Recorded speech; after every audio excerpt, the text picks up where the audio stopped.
ko'pchilik ayollar uyda pazandaman, orasdaman, erim bilan hamma aloqamiz yaxshi, qad-qomatimga ham qarayman, har taraflama yaxshi rafiqa bo'lishga harakat qilaman, lekin nima uchundir erim baribir men bilan gaplashgisi kelmaydi, suhbat qurgisi kelmaydi.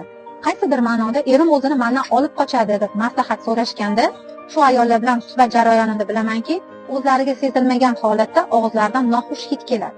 Gapirayotgan odamga bilinmaydi.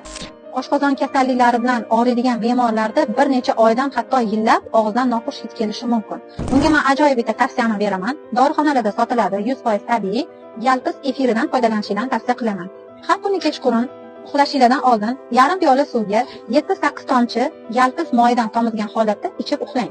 O'shanda tuni bilan ham, ertalab to uyqungizdan uyg'onib, yuzingizni yuvib kelgunga qadar ham sizdan burningizdan va og'zingizdan xushbo'y hid kelib turadi, hamda oshqozon kasalliklari bir muncha 40-50% ga davolanishni boshlaydi. Noxush hid kelishini oldini oladi. Biling, ayol kishi hatto uxlayotgan paytida ham o'zidan xushbo'y hid taratishi kerak, hamda endi men nima deyman, kechasi ham gaplashib qolsanglar, oldingizda sasmasin. Bo'ldi. O'sha tavsiyamda to'xtatasiz.